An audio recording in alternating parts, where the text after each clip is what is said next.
Gracias. Ahí.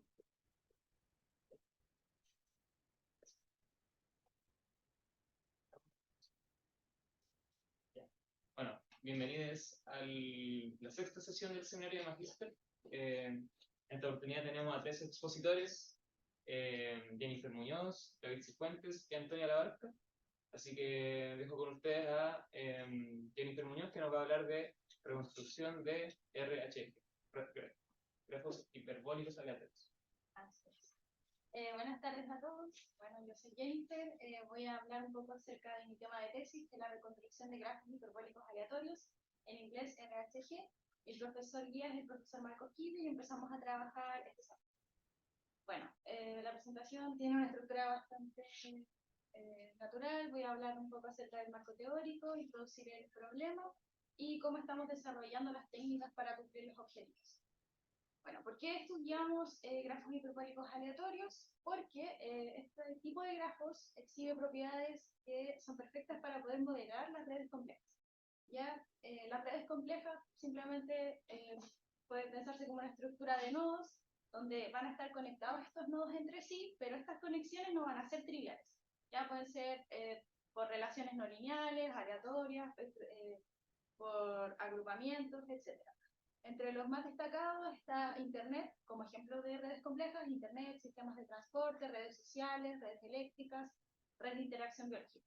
¿Ya? Ahí en la imagen tengo solamente un ejemplo de una red compleja. Bueno, pero ¿qué propiedades? Matemáticamente, ¿a qué nos referimos? Nos referimos a diámetro pequeño.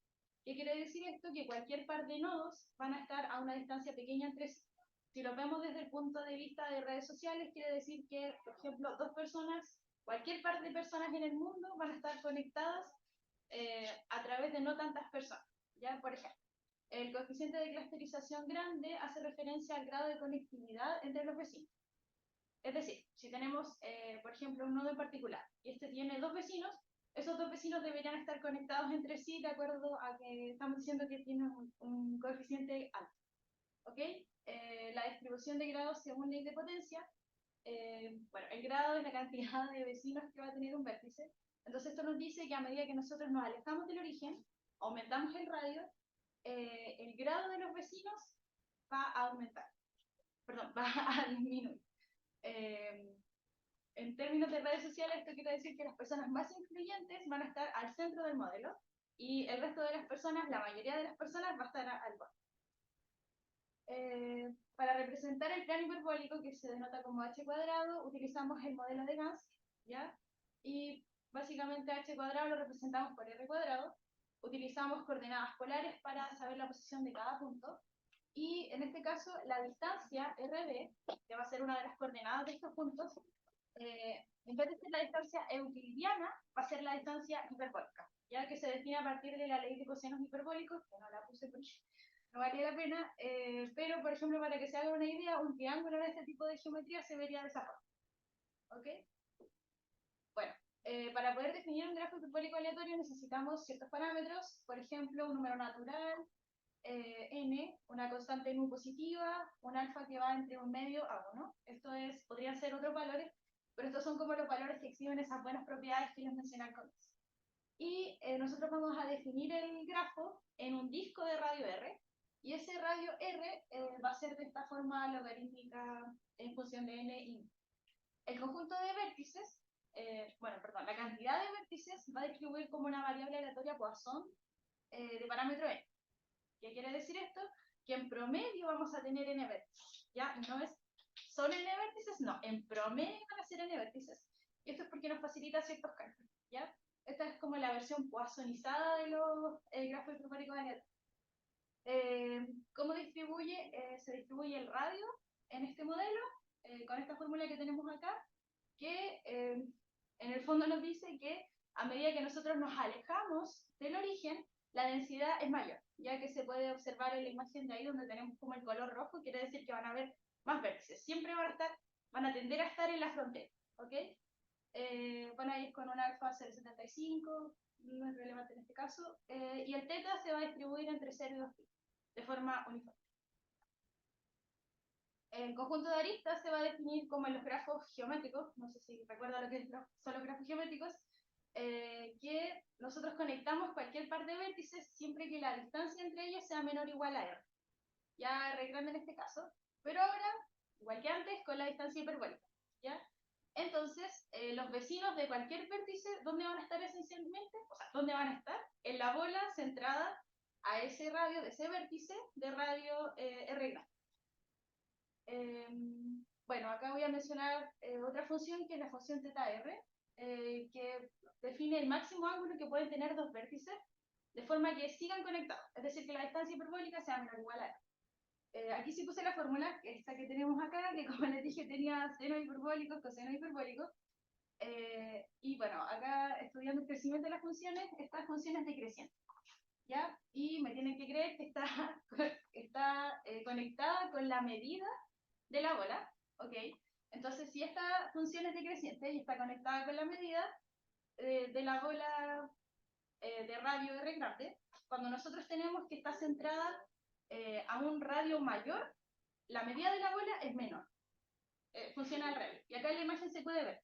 Por ejemplo, cuando está centrada en, no sé si alcanzan a ver que es un P1, es la bola verde, por ejemplo, y cuando está centrada en P2 es la bola azul. Se nota que es como una medida más pequeña.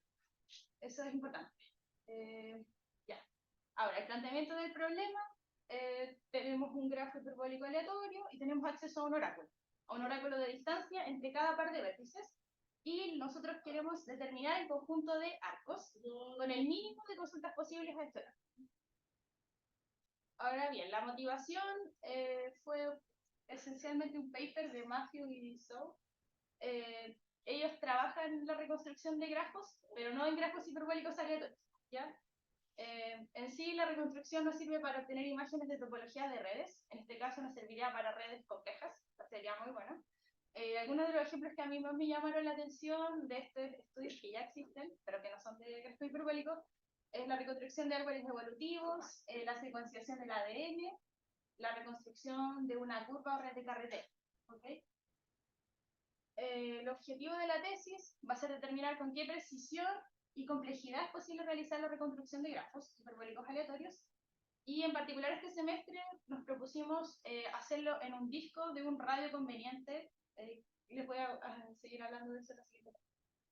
Bueno, la estrategia va a ser poder dividir este disco de radio R en el que definimos nuestros grafos de forma adecuada, como por ejemplo tomando radios R0, R1, R2, vamos a llamar a 0 a la bola centrada en el origen de radio R0, y vamos a definir después de este disco a 0, vamos a definir anillos.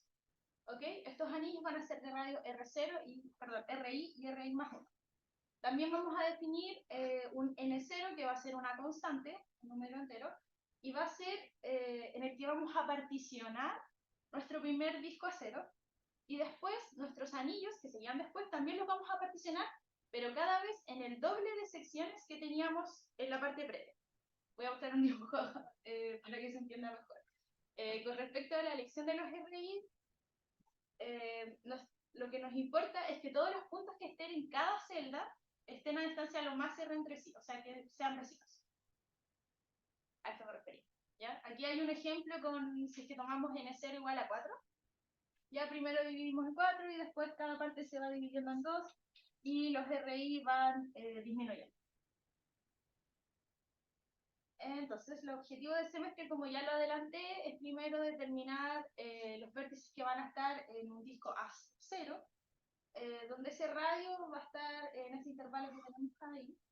Y un segundo objetivo sería encontrar un vértice representante en cada parte de este disco, o sea, en la que quedó dividida, en acá, acá, acá, ¿ya?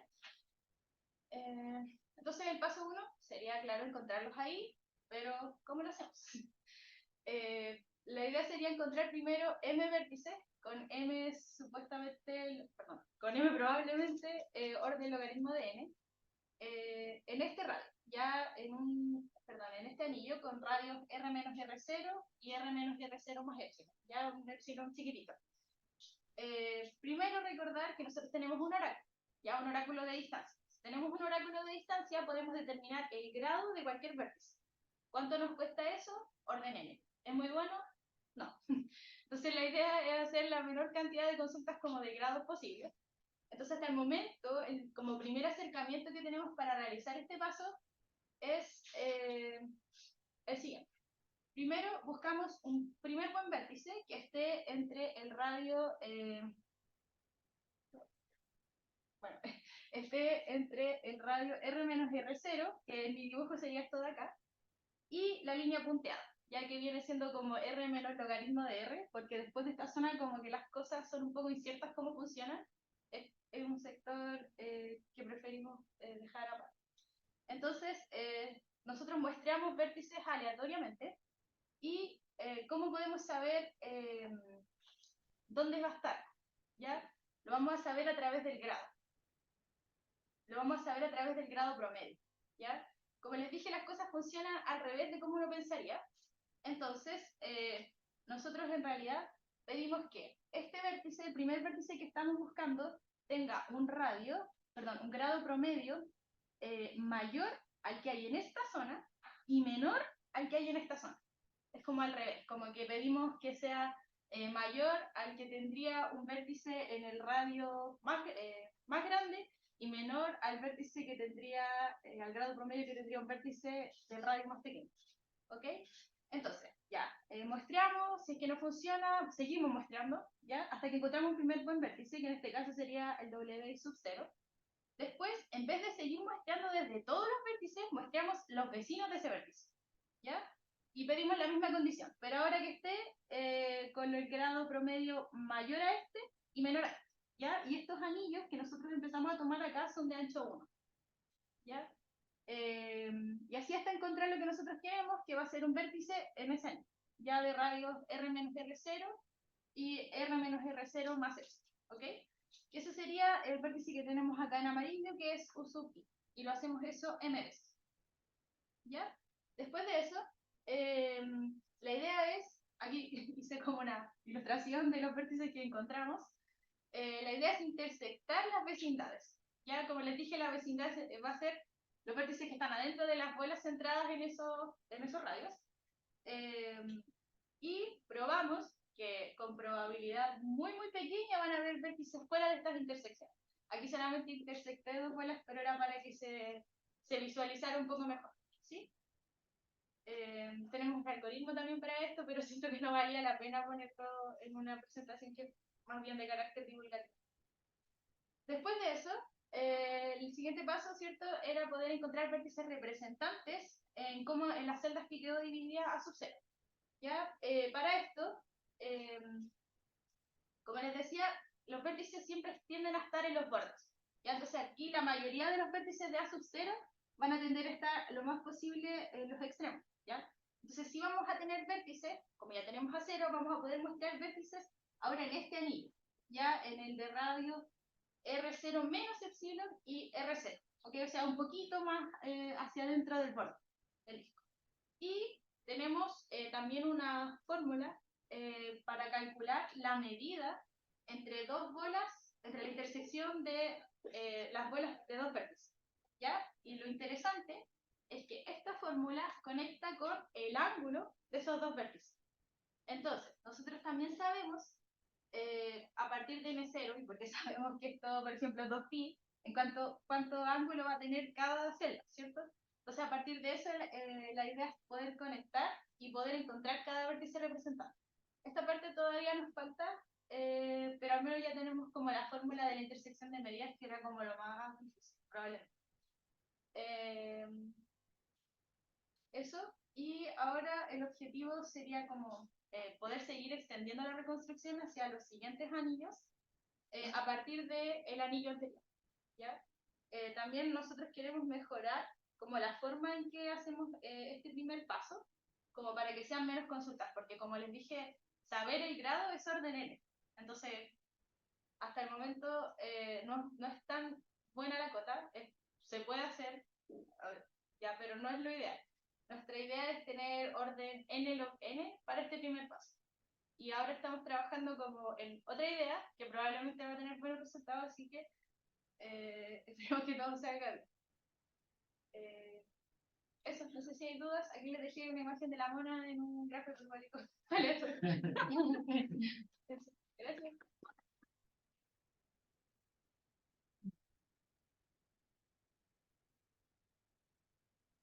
¿Hay alguna intuición de por qué la geometría hiperbólica es como la bacán para como modelar estos grafos? O sea, ¿por qué no podemos hacer simplemente un grafo plano? O sea, eran las propiedades que mencioné al comienzo, como que estos grafos exhiben justo estas buenas propiedades que tienen, por ejemplo, las redes sociales, y los otros grafos no lo hacen. Entonces, por eso utilizamos los grafos hiperbólicos. ¿Vale? Gracias.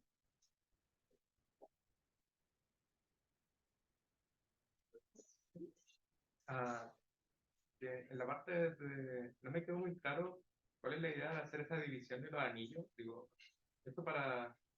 ¿Con qué razón se hacía? Bueno, la idea es tener un vértice representante siempre en cada celda para poder ir avanzando y disminuir como la cantidad de consultas. Como que vas haciendo menos consultas para poder expandir la reconstrucción.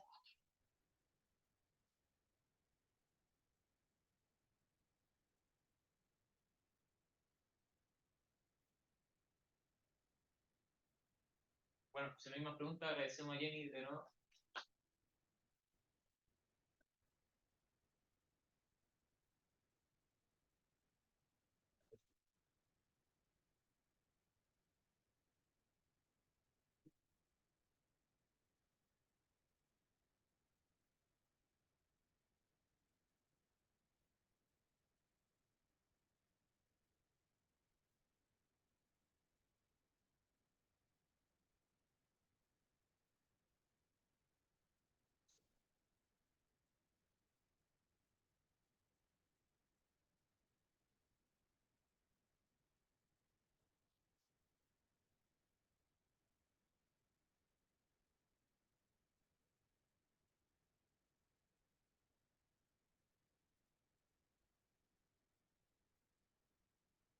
Ahora estamos con ustedes a David Cifuentes, que nos va a hablar sobre Recognizing Hereditary Graph Classes in the Congested Clique Model in Presence of Byzantine Nodes. Bueno, buenas tardes, compañeros del público. Soy David Cifuentes, estudiante de Magíster, y les voy a presentar justamente sobre lo que Pablo nos dijo, que es, en español, vamos a reconocer clases hereditarias de grafos en el modelo Congested Clique en presencia de nodos bizantinos.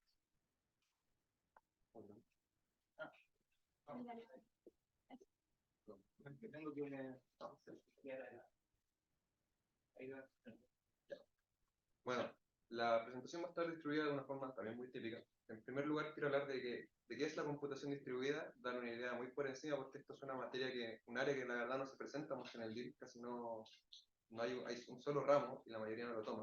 En particular yo no lo tomé, así que lo conocí esta área solamente cuando empecé a trabajar en ella, y creo que es bastante interesante y bastante novedosa. Después de eso ya entendido, quiero pasar a hablar sobre la problemática de mi tesis, y cuál es la importancia o relevancia, y por último los resultados que he obtenido, ya comparándolos con lo que obtuve en la primera vez que presenté para este seminario. Así que comenzando. La computación distribuida. En resumen, la computación distribuida es un área que busca darle un enfoque distinto a cómo se estudian los algoritmos. Ya no es una forma centralizada, sino como una forma distribuida. Y esto puede sonar muy vago, pero ya le voy a dar un ejemplo de qué quiere decir. Para esta área, por lo general, lo que nosotros vamos a utilizar como herramientas matemáticas son teoría de grafos, complejidad para estudiar el análisis de los algoritmos, probabilidades, pero unas probabilidades más discretas, casos favorables, casos totales, combinatoria y hasta teoría de números. La idea del área es también buscar modelar el flujo o intercambio de información a través de procesadores o computadores o como quieran llamarlo. Y por lo general estos modelos se van a ver como una cantidad de procesadores, digamos n, y un grafo que va a estar asociado a estos procesadores, donde este grafo, cada arista va a representar un canal de comunicación entre estos dos procesadores. Ya. Para dar un ejemplo o explicar mejor qué quiere decir esto de un enfoque distribuido, quiero presentar el algoritmo de FS, que este es el que vimos, bueno, creo que lo puse muy pequeño, pero este es el que vimos la mayoría de nosotros en el algoritmos combinatoriales. Y este es de un enfoque centralizado, que es un enfoque distinto. Si recuerdan, el algoritmo de FS lo que hace es, dado un grafo de entrada, que vamos a suponer que es un grafo conexo, vamos a buscar un árbol mínimo generador. Lo que hacemos es elegir una raíz, y luego de esa raíz vamos a ir buscando a todo su listado de aristas, elegir uno, nodo, luego este mismo repetimos iterativamente. Y así hasta llegar a la profundidad, luego nos devolvemos y obtenemos un grafo. El enfoque de este algoritmo se supone que hay como un computador principal. Es como, por ejemplo, nosotros estamos viendo este grafo, estamos diciendo, guardamos nosotros la información, esta es la lista que se va a obtener, y al final solamente nosotros nos quedamos con esa información. Y por eso, el mismo análisis de este algoritmo, en temas de complejidad, tomaría un carácter lineal en la cantidad de nodos que tenga este grafo. Ahora, ¿qué es lo que pasa si vamos a suponer que cada nodo es un computador? Y lo que eso nos interesa es que ahora, por ejemplo, la información no solo se tenga alguien central, sino que todos los computadores. Ahí se nos empiezan a presentar nuevos problemas. Por ejemplo, en el algoritmo original, teníamos que elegir una raíz. Ahora, ¿cómo hacemos para que estos computadores, que son muchos entes, se pongan de acuerdo para decir, yo voy a hacer la raíz? Ya de partida tenemos ese problema, que tampoco es tan difícil de solucionar, pero para entender cuál es la diferencia con este enfoque. Luego, si aplicamos este mismo algoritmo, elegimos la raíz. Este le va a hablar a su vecino, va a elegir a su vecino y va a decir, ahora eres tú. Y le va a dar la información de cómo van construyendo este grafo. Este va a ser lo mismo. Pero esta información se va a ir moviendo y después esta información, ¿cómo hacemos que se devuelva al primero? A través de todos estos canales de comunicación. ¿Cómo es la forma más eficiente? ¿O cómo hacemos que, por ejemplo, el estado del algoritmo, de lo que vamos guardando, sea conocido por otro nodo que está muy lejos? Esas son las problemáticas que aborda esta área. Y además le añade otra complejidad, que es el tamaño de la información que vamos a traspasar. Porque supongamos que el algoritmo termina, toda esta información se va traspasando, y va a llegar simplemente a un nodo final. ¿Cómo la transmite al resto? Es, por ejemplo, transmitir un grafo entero. Para codificarlo nos tomaría una cantidad... acá creo que quizás me equivoqué. No me acuerdo. Según yo es lineal en la cantidad de nodos. Pero esto ya no se permite en los canales de comunicación. Por lo general se permiten cantidades logarítmicas de bits. Y esto es porque en la práctica, cuando tenemos millones de computadores, no podemos estar pasando una cantidad de información tan grande. Tiene que ser algo logarítmico. Así que esa es la idea de esta área, de entender los algoritmos desde un enfoque distinto y un enfoque distribuido. Para dar ideas también de cuáles son los modelos que trabajamos acá, voy a presentar en particular 3 modelos y una extensión de uno, para ver que esto es bien interesante. El primero es el Dynamic Network System, me faltó el System. Y básicamente también vamos a tener N procesadores, que son como computadores. Va a haber ahora un grafo dirigido, que es el que va a regir las comunicaciones. En el sentido de que si una lista incide en mí, quiere decir que quien tenía la lista saliente es el que manda la información. Pero la complicación es que este grafo va a ir cambiando en el tiempo. Esto es algo que no mencioné. Estos modelos se estudian, por ejemplo, con rondas de comunicación. Una ronda de comunicación, se comunican entre ellos, siguiente ronda, otra comunicación. Y aquí en este caso, cada vez que cambiamos de ronda de comunicación, este grafo dirigido va a ir cambiando. Este modelo, por ejemplo, busca modelar lo que son como, lo que leí en la literatura, busca modelar, por ejemplo, las redes de Wi-Fi, que tienen harta interferencia, o redes más complejas que también pueden fallar. El blockchain es otro de los modelos distribuidos, en el cual, bueno, estoy aprendiendo ahora un poco, está bastante interesante. También vamos a considerar N procesadores, que en la literatura estos son considerados mineros. La red de comunicación se va a ignorar un poco, vamos a suponer que todos se pueden comunicar con todos, o sea, el grafo de la comunicación es como un grafo completo. Y acá las rondas de comunicación ya no necesariamente pueden ser sincronizadas, puede ser que uno mande un mensaje, el mensaje se demore más tiempo en llegar, cosas de ese estilo. Y la idea, al menos lo que trato con la ilustración, es que acá ellos tratan de construir un DAG, un Directed Acyclic Graph, que es básicamente la cadena de errores. Tratan de construir en conjunto esta, y la información esta solamente es contenida por cada uno de manera como local. Sin querer andar más, por ejemplo, cada bloque es un nodo con la arista incidentes en él. ¿Te voy a explicar un poco más la problemática de esto? El tercer modelo, que es en el cual yo trabajé y dediqué mi estudio de tesis, es el Congested Clique, que básicamente no, tiene procesadores, las comunicaciones son el grafo completo, todos pueden comunicarse con todos, las rondas de comunicación son sincrónicas, o sea, una ronda de comunicación es como cada nodo un pulso, manda un mensaje a todos. Y se asume también que hay una restricción en la banda ancha de estos canales de comunicación, que es de tamaño logarítmico. Y también, otra parte importante es que siempre asume que en este modelo vamos a tener un grafo incrustado en la red, esa es la traducción que yo le pongo a embedded, que básicamente cada nodo de la red se va a identificar por un vértice de este grafo. y va a conocer solamente su vecindad.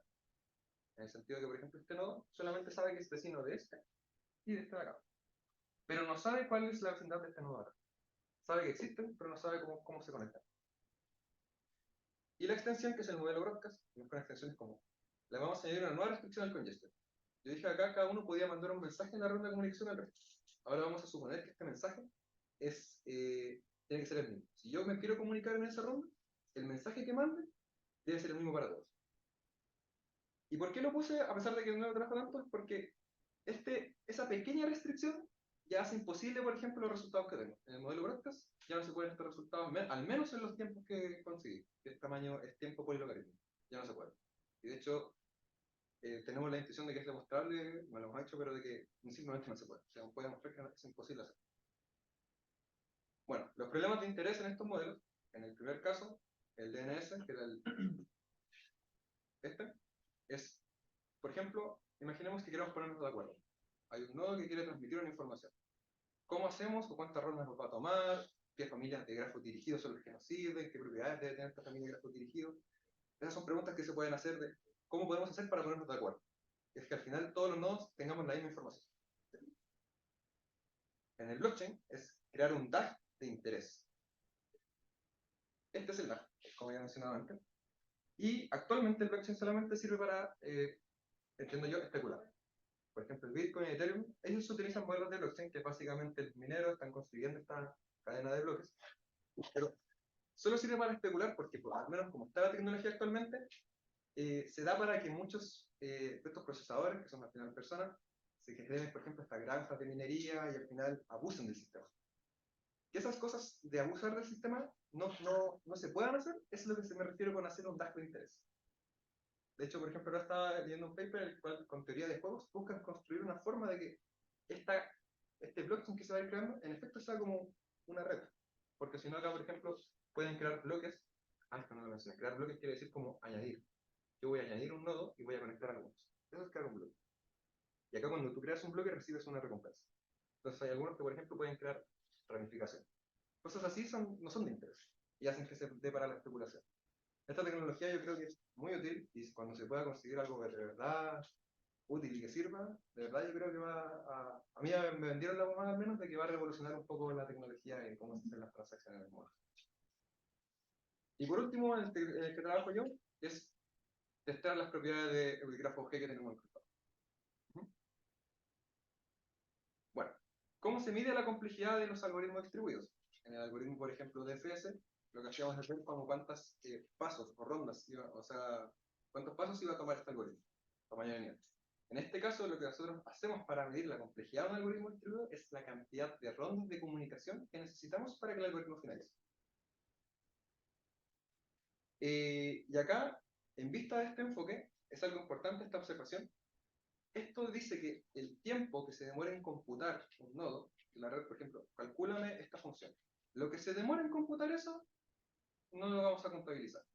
Y esto puede sonar un poco vago, porque al final es como podemos estar pidiéndole que calcule cosas que pueden ser NP completa, por ejemplo.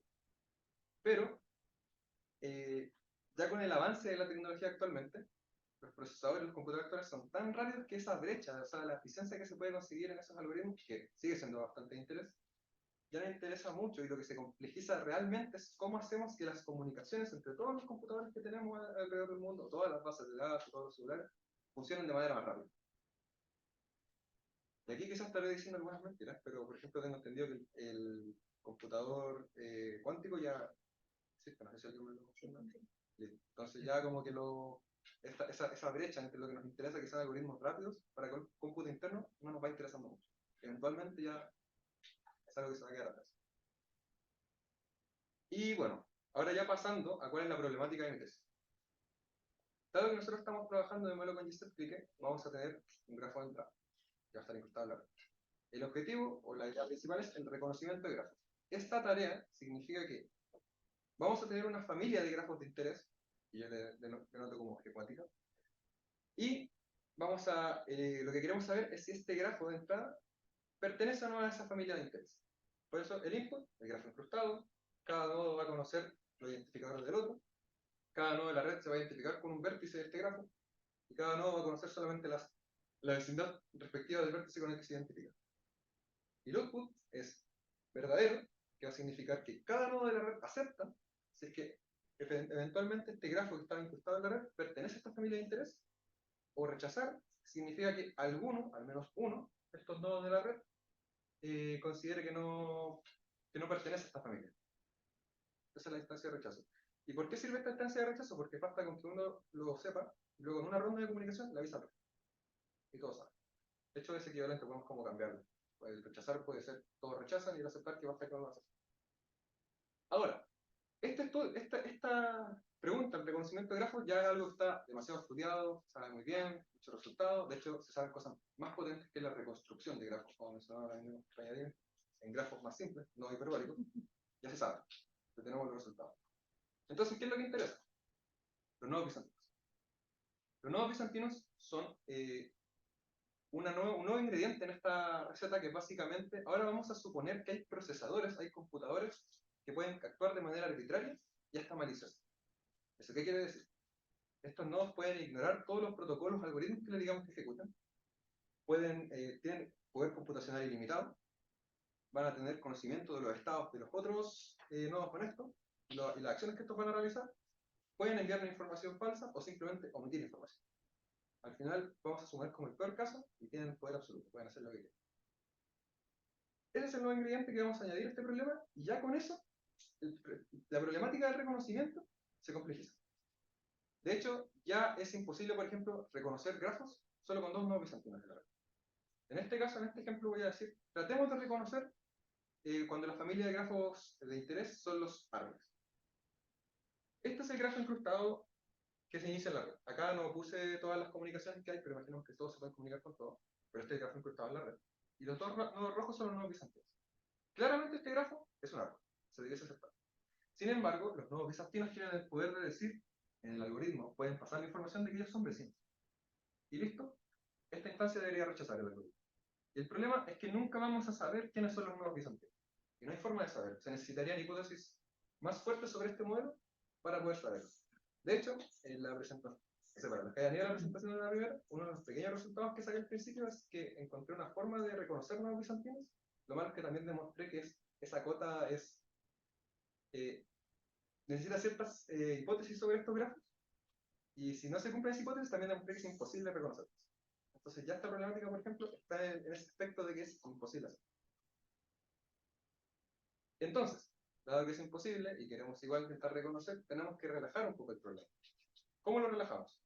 Para eso, primero introducimos lo que es la definición de f lejos de la familia de interés. Un grafo se va a decir f lejos de esta familia de interés si contiene una familia de subgrafos inducidos, todos disjuntos, de cardinalidad al menos f más 1, tal que todas estas familias de grafos inducidos no pertenezcan a esta familia de interés. Eso es f lejos. La intuición es como tengo a lo menos f más 1 partes que no pertenecen a esta familia de interés, que son las cosas que me impiden ser parte de esta familia de interés.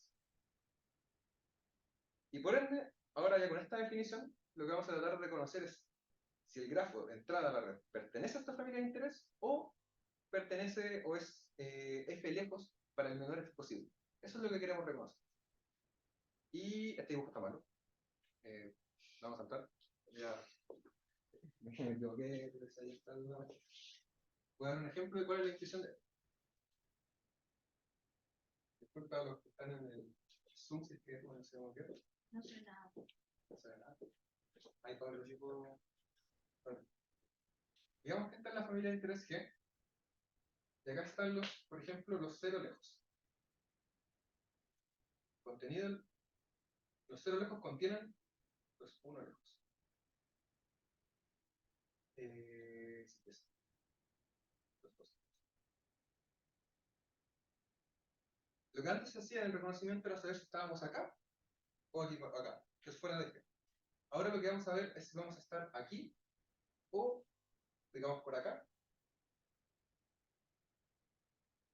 ¿Qué tan lejos podemos estar acá? Eso es lo que vamos a querer reconocer ahora. Porque ya vimos, de hecho, con el ejemplo de los dos nodos bizantinos, que hay un espectro entre medio que simplemente no se puede revisar, o podemos reconocer. Y eso es lo que buscamos ahora con este enfoque para la tesis. Para un algoritmo que reconoce y que además se encuentre, seamos capaces de decir, esto es lo mejor que se puede hacer. Así que, continuando. Y bueno, ¿en qué nos vamos a ayudar para hacer esto? Y son los comités. Los comités son una herramienta o una herramienta presentada hace poco, de hecho se presentó el año pasado en un paper, que lo que hace es, la idea de estos comités es tratar de quitarle poder a los nodos bizantinos, pero se debe pagar una cantidad de rondas de comunicación para crearlos. Así que primero, ¿qué es un comité de un nodo? El comité de un nodo es básicamente un subconjunto de nodos de la red que va a estar como indexado por este nodo que va a estar representando.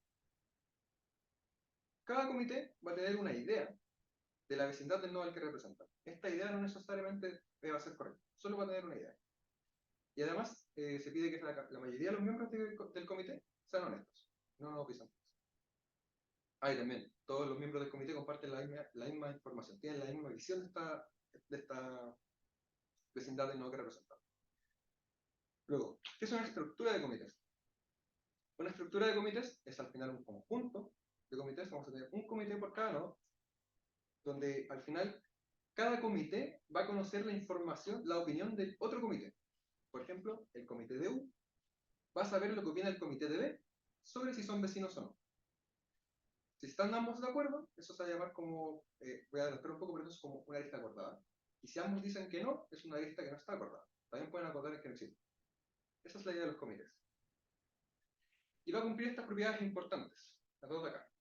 La primera es que si el nodo U es honesto y la arista no pertenece al grafo original, entonces sus comités siempre van a llegar al acuerdo de que no existe.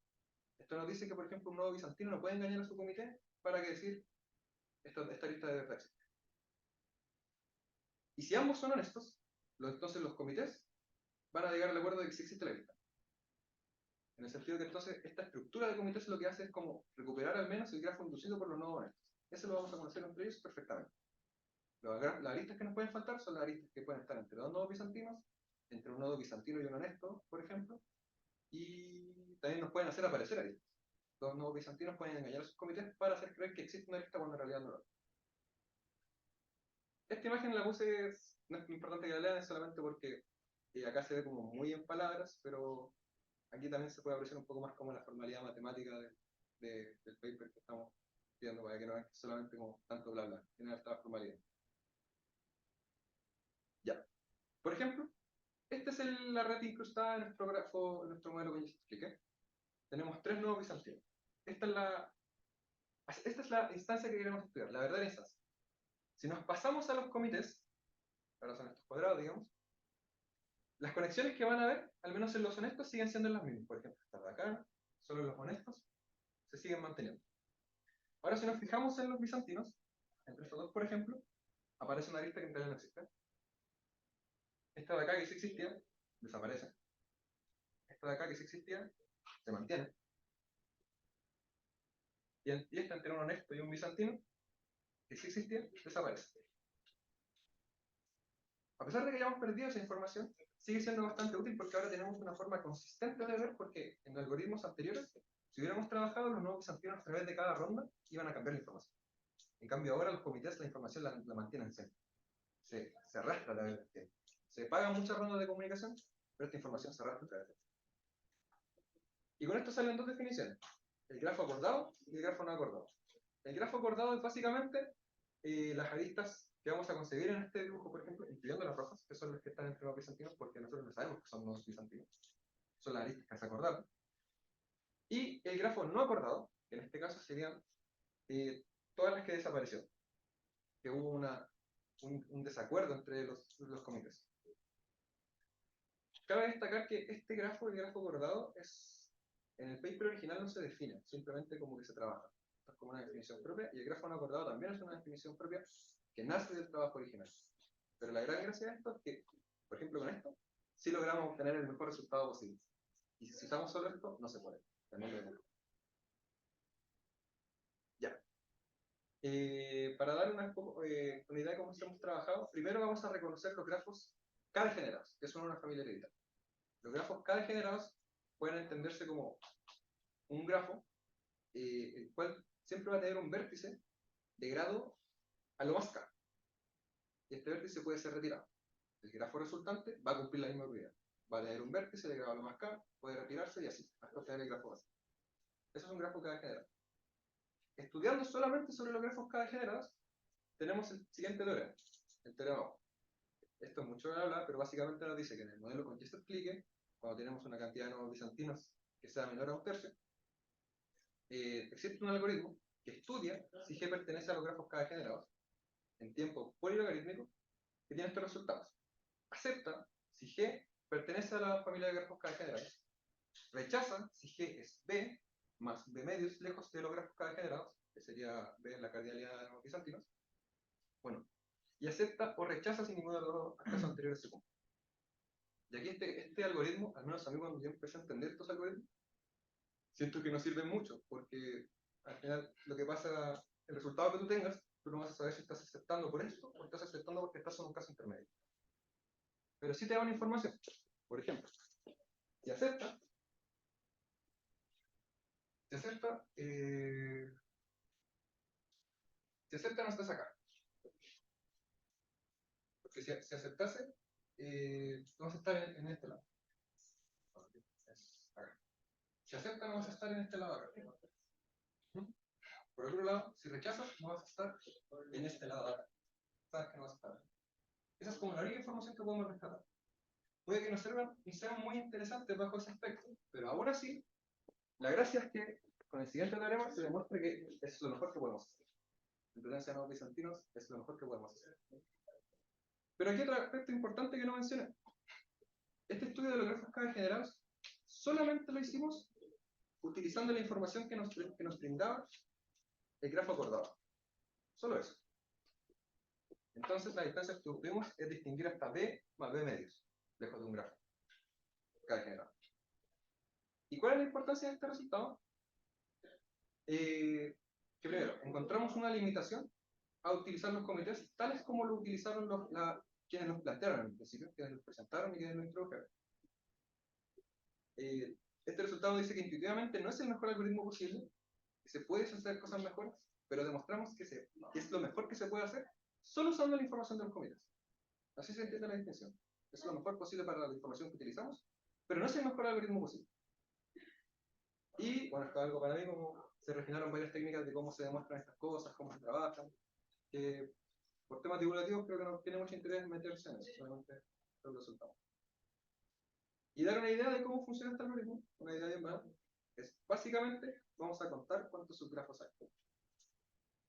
Subgrafos inducidos que no pertenecen son K degenerados hay en este grafo de entrada. Suena como una idea muy simple, pero el problema es que hacer un algoritmo que haga eso con rondas de comunicación no es trivial. Entonces se aplica otra técnica que es básicamente reconstruir.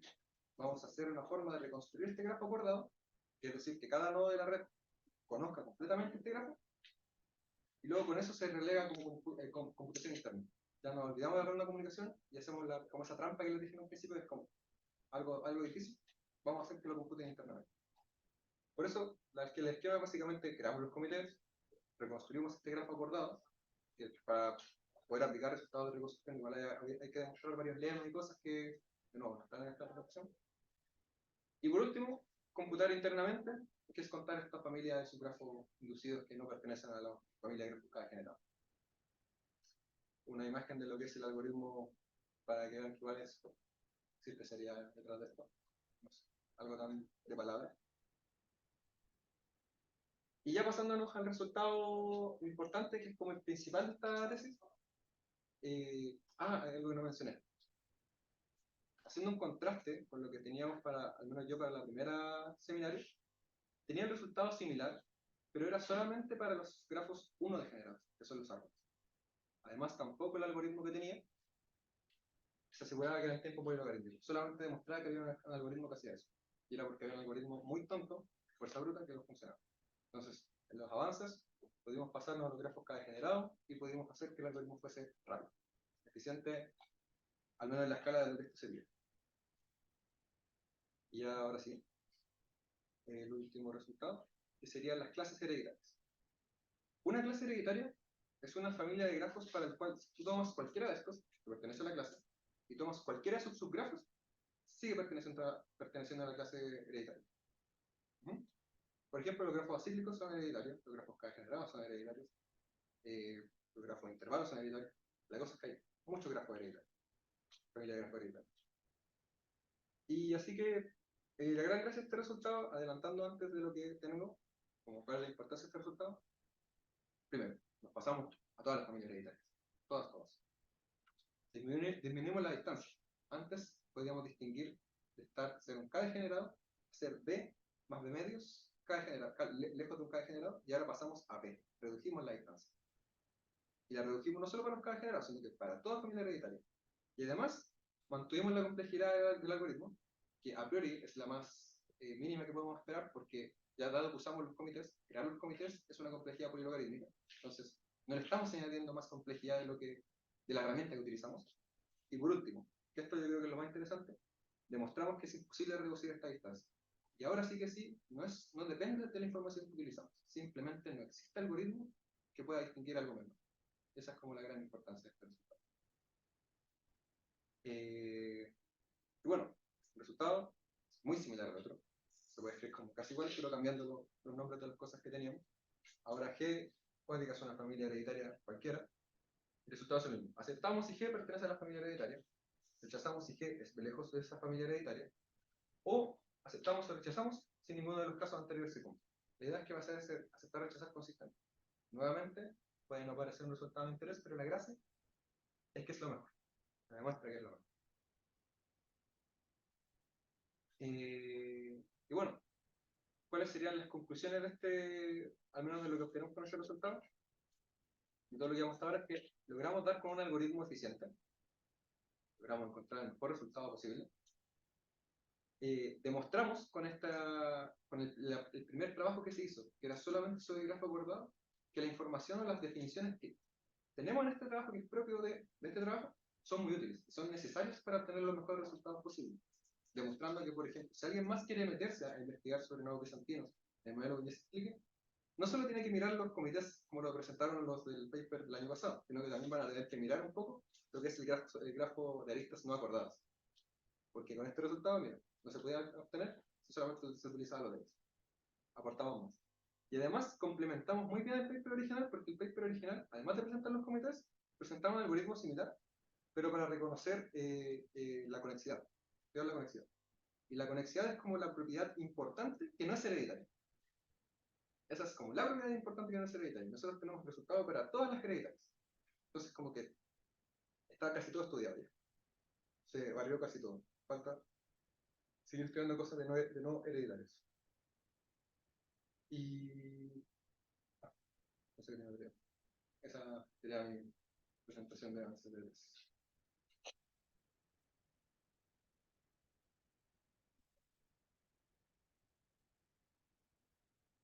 ¿Preguntas? Yo tengo dos preguntas. Puede ser bien inocente mi pregunta, pero a ver, los nodos se comunican en rondas. Esta información que poseen los nodos, ¿cómo se cuantifica? ¿O no le interesa eso? ¿Cómo se cuantifica de algún modo? Sí, en la cantidad de bits. Ya. Por ejemplo, tú puedes codificar un número en tamaño log-n. Claro. Log-n bits. Ya, ok. Es decir, cómo se van comunicando. Por ejemplo, tú no puedes pedirle a un nodo que te comunique toda su vecindad. Que te comunique su vecindad, necesitas al menos una cantidad lineal de bits. Por eso es como ilegal hacer eso. Si se fuese así, sería todo más fácil. Dime tu vecindad y ya la reconstruimos. No podemos hacer eso por la limitancia de la cantidad de bits que pedimos dentro de la banda ancha. Ya. Y la otra pregunta es si podéis volver a la diapo donde definen los comités.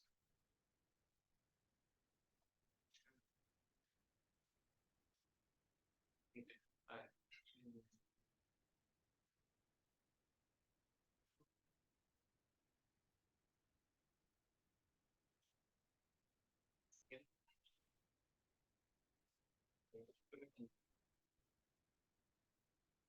Ya. Es que, por ejemplo, me llama la atención el segundo punto, que dice, cada comité conoce la opinión del resto de comités. Sobre si existe... Ya. Ya, siento, y quizá, bueno, no sé, pero es una suerte de como de que los comités poseen información perfecta un poco del resto, digamos. Entonces, no sé si vale la pena o es de interés como generalizarlo un poco y hacer que estos comités no conozcan todo, conozcan menos información. Es que esto no es como un supuesto sobre lo que vamos a trabajar, sino que esto es una propiedad que nos da la forma en la que construimos los comités. Los comités se construyen de tal forma que hacen que conozcan la información del resto. Igual esto no es determinista, siempre es como con alta probabilidad. Ya. Tenemos una probabilidad de fallar, pero la probabilidad es muy especial. Ah, ya. O sea, no es como supuesto como vamos a sumar que ahora no conocen tanto y trabajamos con eso. Ya. Se construyen los comités de tal forma que funcionan así. Ok. Un poco en la misma línea, ¿de dónde salen los comités? Como, ¿qué haces para construirlos y asegurarte que efectivamente la mayoría de los nodos del comité son honestos? Ya, eso Si igual, no sabes cuáles son los malos. eso es igual ya quizás un poco caja negra, al menos para mí. La idea de cómo se construyen es que tú vas a tomar un nodo líder primero, que también se construye un comité de nodos líderes, con los cuales también se asegura que con alta probabilidad la mayoría son honestos. Luego, por cada líder, tú vas a enviar unas funciones hash, que son unas funciones que te indexan como, te dan el identificador del nodo y te dicen, este va a ser tu comité, este va a ser tu comité. Y luego se estudian las propiedades sobre esas funciones hash en temas de probabilidades. De ahí se calcula que las probabilidades, al menos para la cantidad de información que estamos mandando, se cumple todo lo que pedimos. Ya. Eso es como se consigue. Pero igual es un poco más de caja negra porque no es algo que trabajé tanto yo para resultados que obtuve, sino como que lo tuve que entender más que nada para ver cómo funcionaba el paper original y cómo crear los contenidos. Ya.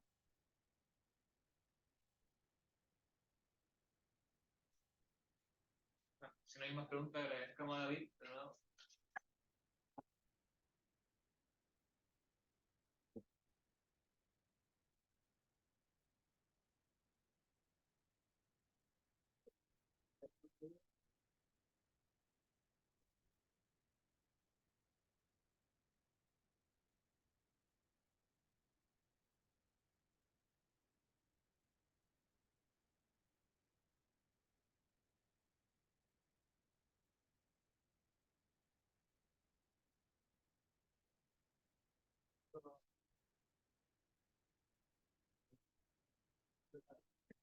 Como usar el computador con la pantalla.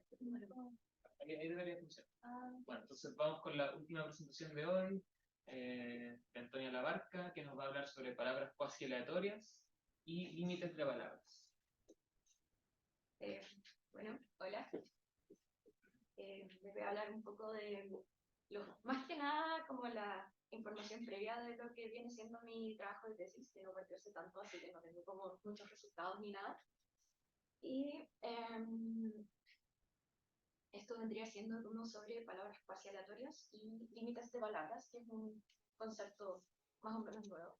Estoy trabajando con mi profesor guía, que es de los SACs, Giep Han, y de acá mi profesor guía, que es Marcos Kim. La estructura de esta presentación, primero vamos a hablar de palabras, definiciones previas y una álgebra generada por estas palabras y propiedades que estas palabras pueden cumplir. Después, palabras enraizadas, los límites de secuencias de palabras y, bueno, el trabajo futuro, que es principalmente todo el trabajo que falta. Primero, una definición, una palabra, como siempre, corresponde a una secuencia ordenada finita de símbolos en un alfabeto finito sigma. Para nuestros propósitos el alfabeto va a ser 0 y 1. Una subpalabra corresponde a una subsecuencia ordenada, no necesariamente contigua. Como no necesariamente para nuestro propósito tienen que ser dos símbolos seguidos la subpalabra. Puede ser un símbolo que viene en la posición 1 con un símbolo que viene en la posición 4. Y para cualquier conjunto de índices vamos a denotar a W sub I, la subpalabra que es con las letras de esos índices. Un poco de notación. Y un ejemplo, para la palabra esta y este conjunto de índices, la subpalabra es el 0 y el 1. Como un ejemplo. Después se puede definir un álgebra generada. Se define esta acuática como el espacio vectorial de combinaciones lineales finitas a coeficientes reales de palabras en nuestro alfabeto. Para esto se suman las palabras. La definición de la suma de palabras es básicamente, oye, 01 más 001 es la suma de la palabra 01 más 001. No es una palabra, solo es la suma de esas dos palabras. Lo mismo con la ponderación. No es como que va a dar algo más que parezca una palabra que se pueda describir de cualquier otra forma más que es esta palabra multiplicada por esta escala. Así que igual es un poco raro, pero... Y se define este producto, que es medio raro, básicamente el producto entre dos palabras, W1 y W2, va a ser la suma, una combinación lineal de palabras de largo, la suma de los dos largos, y cada una de ellas va a estar multiplicada por básicamente la probabilidad de que al escoger dos subpalabras sean las dos subpalabras que que estamos multiplicando. Y el producto se extiende linealmente usando como distributividad y queso. Y, proposición importante, el espacio acuática con este producto es un álgebra.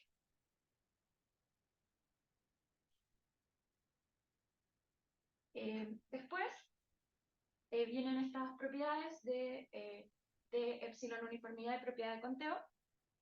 Primero, una definición previa para dos palabras, U y W, con U más corta que W, la densidad de U en W es la probabilidad de que una subpalabra de W escogida aleatoriamente del tamaño de U sea exactamente igual a U. O sea, básicamente como la densidad de 0,1 en 0,01 es la probabilidad de que al escoger una subpalabra aleatoria de 0,1. Y si es que U es más largo que W, la densidad es 0, porque no hay como escoger una subpalabra. Después, la de epsilon uniformidad, cualquier palabra de largo n se dice de epsilon uniforme si para cualquier intervalo, o sea, si para cualquier conjunto de índices o intervalo y subconjunto de n, o sea, no sé, esta notación es los números del 1 hasta el n, por si acaso, no sé si está, ¿ya? Si para cualquier intervalo subconjunto de los números del 1 hasta el n, se tiene que la suma de las letras en ese intervalo es igual, o sea, que evidentemente es igual al cardinal de este conjunto, de los I en I, tales que el W sub I es igual a 1, están sumando la suma de las letras desde un cierto intervalo es la cantidad de esas letras que son 1, y eso tiene que ser igual a D por el tamaño del intervalo más menos un epsilon multiplicado por n el largo de la palabra.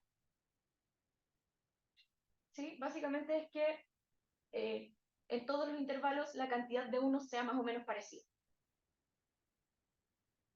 Y la propiedad de conteo, se dice que una palabra W satisface la propiedad de conteo si para una longitud L fija, y todas las palabras de esa longitud, se tiene que la densidad de las palabras de esa longitud es más o menos D elevado a la cantidad de unos de U, multiplicado por 1 menos D elevado a L menos la cantidad de unos de U, o sea, la cantidad de ceros de U.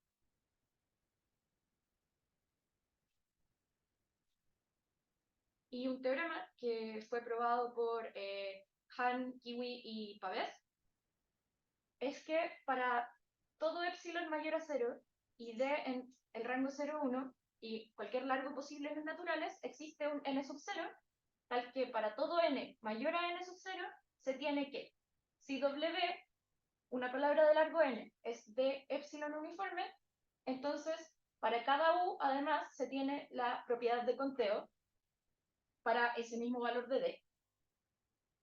Y recíprocamente, si es que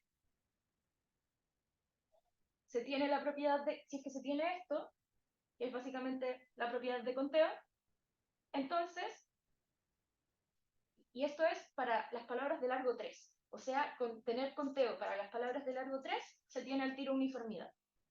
Esto de acá.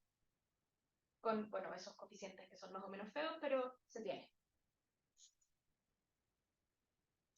Después, se definen las palabras no enraizadas. Es como análogo a definir un árbol y un árbol con una raíz. Básicamente se distingue elementos. ¿Ya? Una palabra nu enraizada es una palabra que tiene nu elementos, o sea, largo de nu elementos distinguidos, tales que la subpalabra inducida por esos elementos es exactamente igual a nu. Y los elementos distinguidos se llaman las raíces. Análogamente se puede definir un álgebra sobre esto. Para sumar palabras enraizadas tienen que tener exactamente la misma raíz. Entonces, para cada raíz distinta hay una álgebra distinta. Y un ejemplo, estas dos son palabras con raíz cero y son distintas, porque la raíz está en una posición distinta, aunque la palabra subyacente sea exactamente igual.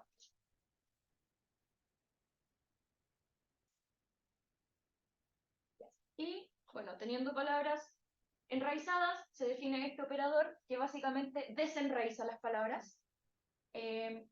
Toma una palabra enraizada o una combinación lineal de palabras enraizadas, les borra las raíces y cada una de estas palabras se pondera por esto de acá, 1 partido por el coeficiente binomial del largo de la palabra y el largo de la raíz, o sea, básicamente la probabilidad de que a la palabra sin raíces, cuando se escogen las raíces, se escojan las que generan esa palabra con raíces.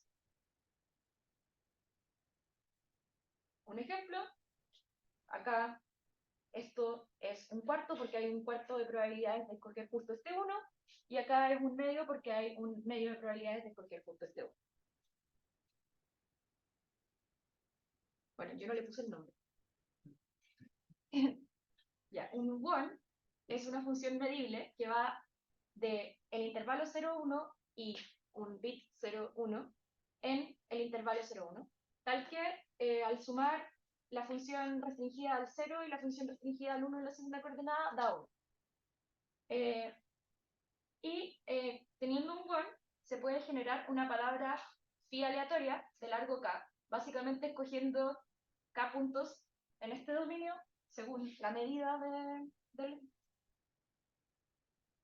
y ordenarlos, onda que x1 sea menor que... Y después la palabra es justo los bits que vienen en la segunda coordenada. La densidad de una palabra en un one es la probabilidad de que una palabra aleatoria generada por ese one sea exactamente W. Y además se puede extender linealmente esta función para cualquier elemento del álgebra, la suma de las densidades de cada elemento multiplicada por el ponderador que esté multiplicando. Y eso es importante para esto.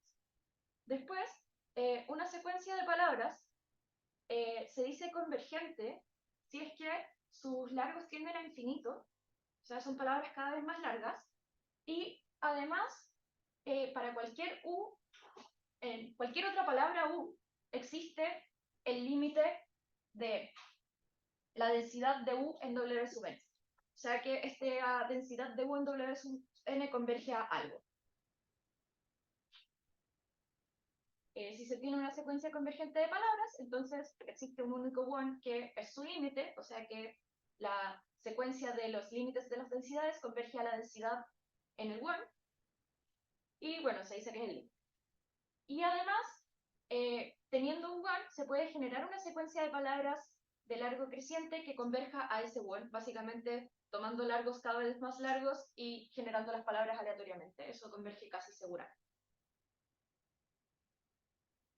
Bueno, ahora, el trabajo que viene ahora, que es básicamente todo el trabajo, primero, el problema de las palabras cuasi aleatorias. Una estructura combinatorial, una palabra, un grafo, qué sé yo, se dice cuasi aleatorio si es que es un objeto determinístico, pero que se parece a uno que se generó aleatoriamente. En nuestro caso sería una palabra que se parece a alguna que para cada letra tiras una moneda y si sale cara pones un 0 y si sale sello pones 1. El objetivo es caracterizar completamente los subconjuntos de palabras de largo 3, porque ya hablamos por el teorema que mencioné, que las palabras de largo 3 al tiro implican uniformidad. Pero queremos ver exactamente cuáles son las palabras. No, oye, palabras de largo 3 funciona, queremos ver, oye, este conjunto chiquitito de palabras de largo 3, si es que lo tienes para este conjunto, en vez de tenerlo para todas las palabras de largo 3, ya lo tienes. Se dice que una familia de palabras S, subconjunto de 0, 1 a la N, es forcing, o sea que fuerza algo. Si cualquier secuencia de palabras W sub n que satisface que la densidad de UNS en W sub n es igual a la densidad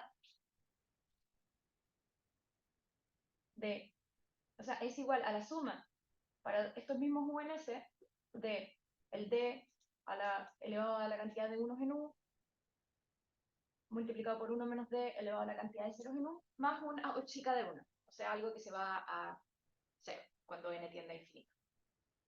Por eso un poco, y que si se cumple esto, entonces esto sea D o 1 uniforme.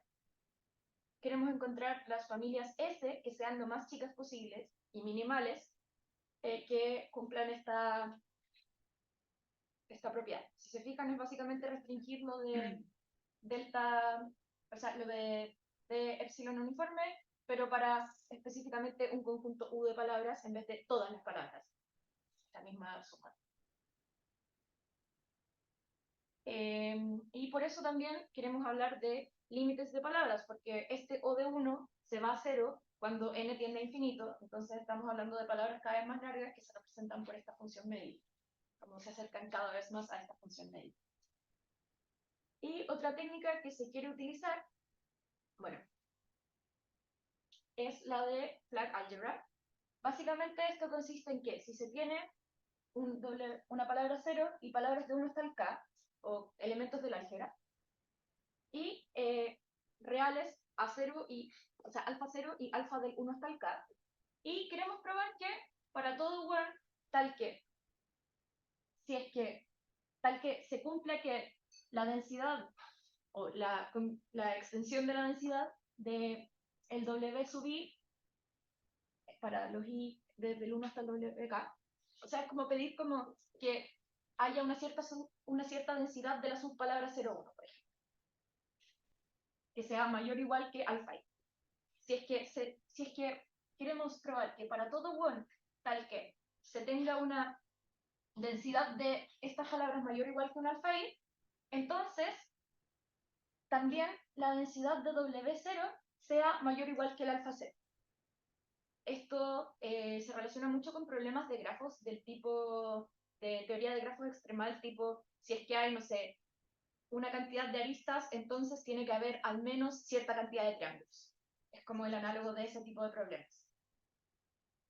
Para eso, el método flag algebra nos dice que si es que tomamos todas las palabras de largo n para algún n fijo, en nuestro caso vamos a trabajar con 3, y todas las palabras con raíz de largo j, tales que el producto de dos de ellas tiene largo n, en este caso vamos a trabajar con las palabras de largo 2 con raíz de largo 1, porque el producto de eso va a dar una palabra de largo 3 también, con una raíz. Una forma de probar lo buscado es encontrar coeficientes entre 1 y k mayores a 0, un delta 0 real, y delta 1 hasta L mayor o igual a 0, y una matriz semidefinida positiva A de M por M, tales que, básicamente que esto sea de semidefinida positiva nos asegura que esto de acá es positivo. Tales que el W sub 0 inicial se escribe como la suma de estos W sub i multiplicados por los coeficientes, más delta 0 más delta i multiplicado por estos que son todas las palabras de largo 3, más esto de acá que van a ser combinaciones lineales de palabras de largo 3 después de sacarle la raíz. Y además que alfa 0 se escriba como esta suma de coeficientes. La idea de esto, que se ve bastante feo, es un corcho bastante feo, pero la idea de escribirlo así es que esto se puede resolver con programación, como con programación lineal semidefinida. Y para eso, bueno, hay computadores que lo hacen, eso es bueno. Entonces, la existencia de todos estos coeficientes anteriores y de la matriz anterior garantiza, sumando y restando estas desigualdades de acá, que se puede escribir siempre que se tenga esto, que la densidad de W0 va a ser mayor o igual que alfa 0, que es lo que se quiere probar.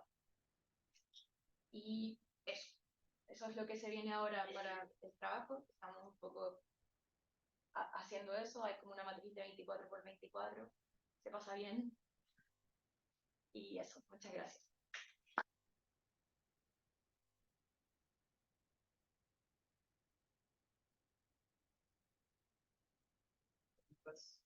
Juli.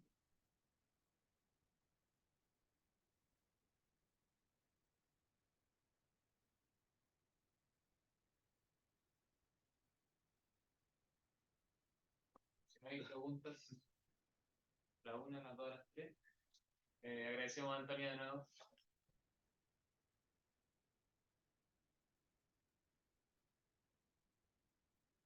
Gracias por la asistencia y la próxima semana no tenemos seminario, pero va a ser la sesión siguiente, la última, y es el 6 de diciembre, ya, con Javier Mas y Tomás Lane.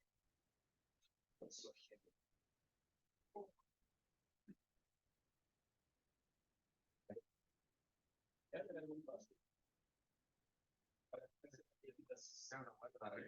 Ah, muy bien. Sí, porque no lo puesto más.